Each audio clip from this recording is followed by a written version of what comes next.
Good morning, all of you. I'm Neelam Chaudhary from St. Wilfrid College of Law. We will discuss Hindu Humanity and Guardianship Act, Module 1. Part 1 इसका कि Hindu humanity guardianship act क्या है। हमने पहला semester में पढ़ा कि Hindu marriage act के अंदर डिफाइन करा हुआ है। तो अब हम डिस्कस करते हैं कि अगर हिंदू ह्यूमैनिटी गार्जियनशिप एक्ट के अंदर ये किसकी बात कर रहा है, जो माइनर है उसके लिए जो गार्जियन अपॉइंट किया जाएगा वो हिंदू ही होना चाहिए। तो फर्स्ट ऑफ ऑल अगर हम बात करें तो हिंदू कौन होगा, जो हमने सेक्शन 3 के अंदर पढ़ा है, section 3 of Hindu humanity guardianship act 1956 के अंदर जो डिस्कस किया हुआ है कि हिंदू लोग किन पे एप्लीकेबल होगा। फर्स्ट ऑफ ऑल जिनका बाय बर्थ जो हिंदू है, जिनका रिलीजन हिंदू है, जिन्होंने कन्वर्ट कर लिया या रिकन्वर्जन कर रहे, जैनिज्म है, बुद्धिज्म है, सिख, ये सब, इन सब पे हिंदू लॉ एप्लीकेबल होता है। या फिर अगर हम बात करें आर्टिकल 366 ऑफ द कॉन्स्टिट्यूशन, जो सेंट्रल गवर्नमेंट ने जो उस गजेटेड के अंदर जो लिस्ट मेंशन करी हुई है उन पे हिंदू लॉ एप्लीकेबल होगा। इसके अलावा जो ये है मुस्लिम है, क्रिश्चियन है, फारसी, उनके ऊपर ये हिंदू लॉ एप्लीकेबल नहीं होता है। जो डोमिसाइल के अंदर, जो टेरिटरी ऑफ इंडिया के अंदर जो भी हिंदू जो माइनॉरिटीज है उन पे सब पे हिंदू लॉ एप्लीकेबल होता है। ये बात कर रहा है Hindu minority guardianship act section 3। अगर हम बात करें कि ये फर्स्ट ऑफ ऑल ये बात होगी कि हिंदू कौन हुआ। यहाँ अब बात करें माइनॉरिटी, तो माइनॉरिटी की बात करी जा रही है। यहाँ पे उस माइनर के लिए लिया गया है कि माइनर कौन, तो ऑब्वियसली बात है जो below age of the 18 years according to Indian majority act के हिसाब से जो डिफाइन करा हुआ है 18 साल से कम का जो भी होगा वो एज अ माइनर की डेफिनेशन के अंदर इंक्लूड होता है। गार्जियन, तो यहाँ पे गार्जियन कौन होगा, जो उसकी लीगली टेक केयर कर सके पर्सन और प्रॉपर्टी। मतलब सीधी यहाँ पे एक और चीज मैं आपको बताना चाहूंगी, जो माइनर होगा वो उसके पर्सन के लिए भी अपॉइंट होगा प्लस प्रॉपर्टी के लिए भी उसको ऑथोराइज किया जाएगा। मतलब ये एक पर्टिकुलर पर्सन की बात नहीं करता, पर्सन विथ प्रॉपर्टी की बात करी जाएगी उस गार्जियनशिप एक्ट के लिए। तो हिंदू ह्यूमैनिटी गार्जियनशिप एक्ट बात कर रहा है पर्सन और उसकी प्रॉपर्टी के लिए। टोटल सेक्शन 13 है, 13 की बात कर रहा है। तो हम बात करें अगर सेक्शन 1 से लेके 5 तक वो जनरल क्लॉज की बात कर रहा है, जिसमें सेक्शन 3 तो बात कर रहा है उसकी एप्लीकेशन ऑफ दिस एक्ट, और सेक्शन 4 बात करता है डेफिनेशन क्लॉज की। तो डेफिनेशन क्लॉज के अंदर कौन सी बात है, 2 डेफिनेशन दी गई है। पहली जो फर्स्ट डेफिनेशन है वो इज अबाउट द माइनर, कि हु इज द माइनर। हमने पहले भी अभी डिस्कस किया है, जो below age of the 18 years है वो माइनर की डेफिनेशन में आएगा। अंडर इंडियन मेजोरिटी एक्ट के हिसाब से जो डिफाइन करा हुआ है 18 साल का जो भी बच्चा 18 साल से कम का है वो माइनर कहलाएगा। दूसरी चीज है गार्जियन, गार्जियन जो टेक केयर कर रहा है एज ए, तो वहां पे गार्जियन कौन होगा। यहाँ पे गार्जियन 4 तरीके के बताए गए। First of all natural guardian, जो सेक्शन 6 से लेकर 8 तक डिफाइन कर रहा है। उसके बाद में है कि जो गार्जियन है, जो नेचुरल गार्जियन ने किसी को अगर ऑथोराइज कर दिया बाय विल, जो उसको बोला गया टेस्टामेंट्री गार्जियन, वो टेस्टामेंट्री गार्जियन सेक्शन 9 के अंदर डिफाइन करा गया। फिर अगर कोई कोर्ट किसी को अपॉइंट कर रही है, ऑथोराइज कर रही है, उसको वहां पे बोला गया डी फैक्टो गार्जियन। और लास्ट वन है इज फॉर पैरामाउंट कंसिडरेशन, कि यहाँ पे उस पर्सन का कोई रिलेशन नहीं है बट स्टिल वो चाहता है उस पर्सन का गार्जियन बनना, तो वो पैरामाउंट कंसिडरेशन के अंदर आ जाएगा। तो गार्जियन 4 तरीके के बताए गए, पहला नेचुरल गार्जियन, दूसरा टेस्टामेंट्री गार्जियन, तीसरा डी फैक्टो और fourth one is the Paramount consideration. तो सेक्शन 6 पे अगर हम आए कि who is the natural guardian, तो यहाँ पे नेचुरल गार्जियन से सीधा सा मतलब है फादर मदर। पर यहाँ पे भी ये है कि पहला हम किसको वो राइट देंगे कि पहला नेचुरल गार्जियन हमारे कौन होता है, फादर होंगे या मदर होगी। तो according to Hindu minority guardianship act के अकॉर्डिंग, सेक्शन 6 के अकॉर्डिंग, अगर कोई बॉय है ये अनमैरिड डॉटर है तो उसका पहला फर्स्ट ऑफ ऑल गार्जियन कौन होगा, तो वहां पे फर्स्ट ऑफ ऑल गार्जियन है उसके फादर को ऑथोराइज किया गया। अगर फादर नहीं होते हैं उस कंडीशन पे उनके जो लीगल गार्जियन होंगी, वो नेचुरल गार्जियन होंगी, वो उनकी मदर होगी। देखो पहले फर्स्ट प्रोविजन है, अगर कोई बॉय है, लड़का है या अनमैरिड डॉटर, मतलब उस लड़की की शादी नहीं हुई, जब तक उसकी शादी नहीं होती भले वो मेजर हो जाए, तो उसके लीगल गार्जियन नेचुरल गार्जियन होंगे। फर्स्ट ऑफ पहले फादर होंगे, उसके बाद उनकी मदर होगी। सेकेंड प्रोविजन बात कर रहा है इलेजिटिमेट बॉय है, इलेजिटिमेट बॉय या इलेजिटिमेट अनमैरिड डॉटर है, तो उनकी गार्जियन होंगी, नेचुरल गार्जियन होगी पहले उनकी मदर, देन आफ्टर फादर। अब बात कर रहे हैं मैरिड डॉटर, हमने यहाँ पे अब तक दोनों उसमें पढ़ा है कि यहाँ पे जो डॉटर है वो अनमैरिड है, यहाँ पे डॉटर मैरिड हो जाती है, मतलब शादीशुदा बेटी, मतलब मैरिड डॉटर का लीगल गार्जियन नेचुरल गार्जियन कौन होगा, तो यहाँ पे गार्जियनशिप है वो चेंज हो जाएगी, वो हस्बैंड के उसमें चली जाएगी कि उसके जो नेचुरल गार्जियन होंगे वो उसके हस्बैंड होंगे। ठीक है, इसके एक्सेप्शंस हैं कि अगर मान लीजिए कि कोई ऐसी कंडीशन हो गई, उस कंडीशन पे क्या कि अगर फादर सर्वाइवल में तो है बट वो उसके लिए कैपेबल नहीं है, उस कंडीशन पे क्या होगा, तो वहां पे ऑब्वियसली बात है कि वो गार्डियनशिप ट्रांसफर हो जाएगी। तो पहला एक्सेप्शन है अगर सीज टू बी हिंदू, मतलब उन्होंने अपना कन्वर्जन कर लिया, सीज टू बी हिंदू वाला पूरी तरह से उन्होंने बदल अपना रिलीजन ही बदल लिया, तो उस कंडीशन के अंदर जो गार्डियनशिप है वो उन पर आगे जो भी कोई है उनको ट्रांसफर हो जाएगी। अगर फादर है तो मदर को ट्रांसफर हो जाएगी, अगर मदर है तो फादर को ट्रांसफर हो जाएगी। ठीक है। दूसरी चीज है रिनाउंस ऑफ द वर्ड। अगर फादर जो है वो सन्यासी हो गए, बिकम सन्यासी, अगर रिनाउंस ऑफ द वर्ड, उन्होंने उनको कोई मतलब ही नहीं है, उन्होंने मतलब कि उन्हें कोई रिलीजियस ऑब्लिगेशंस फुलफिल नहीं करने या उनकी जो ऐसे जो है कि जो लाइबिलिटीज है वो उनको फुलफिल नहीं करना चाहते, उन्होंने अपना मतलब एक बोलते हैं ना कि वे ही चेंज कर लिया लाइफ का जीने का, तो वहां पे रिनाउंस ऑफ द वर्ड, तो उस कंडीशन पे जो फादर है उनकी गार्डियनशिप ट्रांसफर हो जाएगी उनकी मदर को। ये सेक्शन 6 की बात कर रहा है। अब बात करते हैं हम एक और चीज है इसके अंदर, सेक्शन 6 के अंदर जो स्टेप फादर, जो मैंने यहाँ पे बात करी, स्टेप फादर हुआ या स्टेप मदर जो है वो कभी भी नेचुरल गार्जियन की डेफिनेशन में नहीं आती है। मतलब सौतेले माँ बाप जो है, सौतेले माँ बाप को यहाँ पे नेचुरल गार्जियन के रूप में स्वीकार नहीं करा गया, मतलब नेचुरल गार्जियन उनको कंसिडर नहीं किया जाएगा स्टेप फादर और स्टेप मदर को।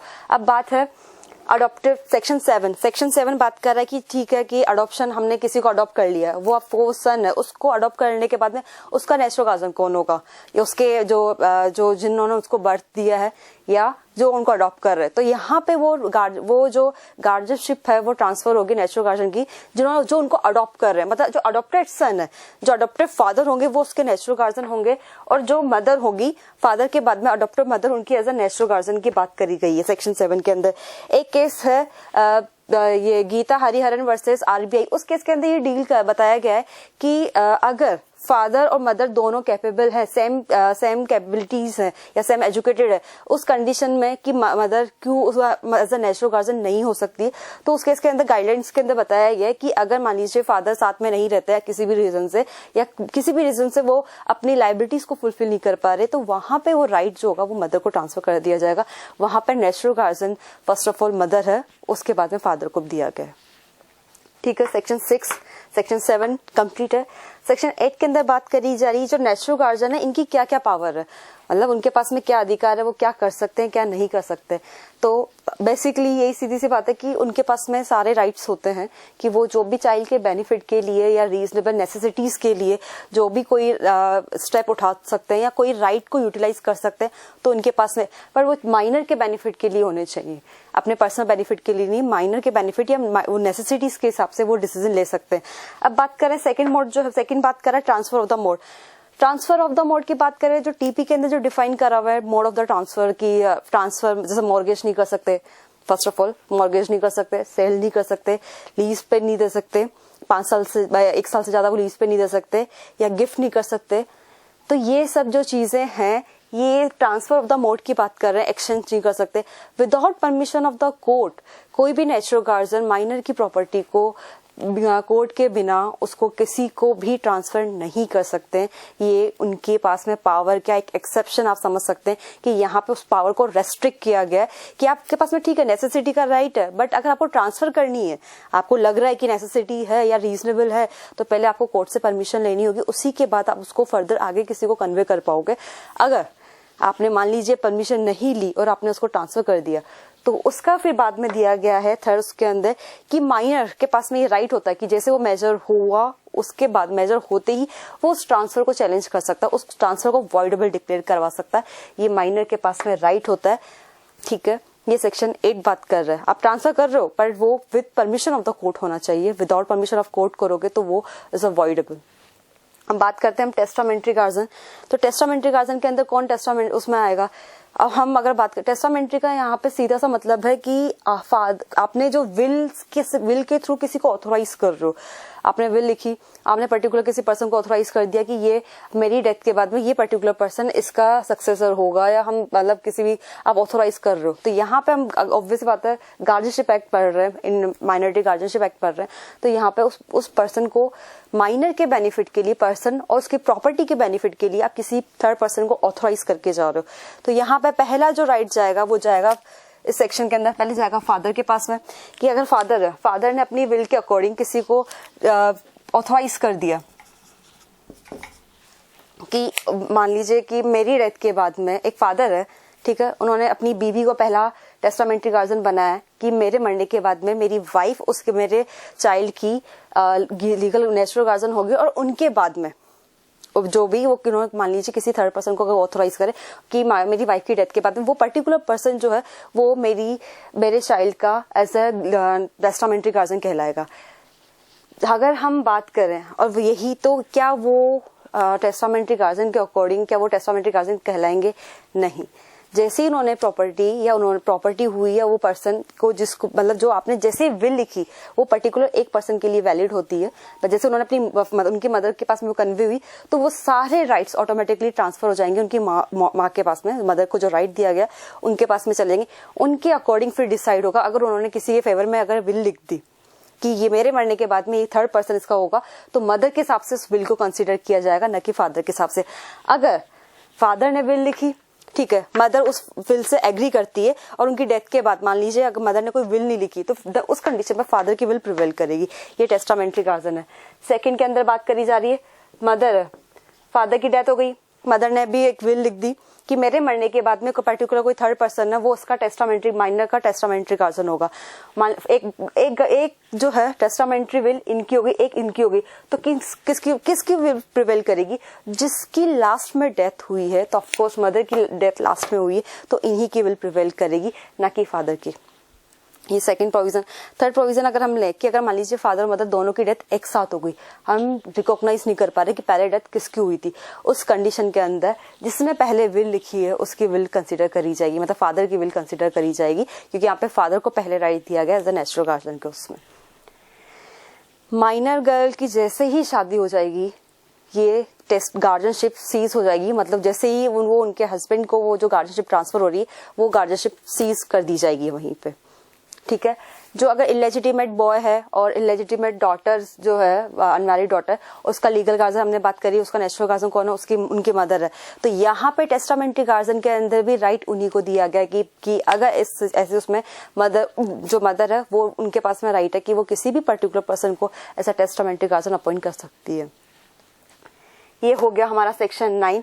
अब बात कर रहे हैं कि माइनर जो है वो minor do not act as a guardian for the property. Minor property, जो माइनर है वो किसी भी माइनर की प्रॉपर्टी के लिए एज अ गार्जियन ऑथोराइज नहीं किया जा सकता।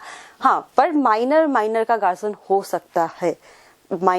एक माइनर का गार्जियन बन सकता है पर वो पर्सन के लिए होगा, उसकी प्रॉपर्टी के लिए नहीं होगा। तो यहाँ पे सेक्शन 10 जो पर्टिकुलर बात कर रहा है माइनर प्रॉपर्टी की बात कर रहा है, उस माइनर प्रॉपर्टी को बात करी जा रही कि क्या वो उसका guardian as a legal guardian appoint किया जा सकता है? तो नहीं, एज अ माइनर कभी भी as a legal guardian appoint नहीं हो सकता है।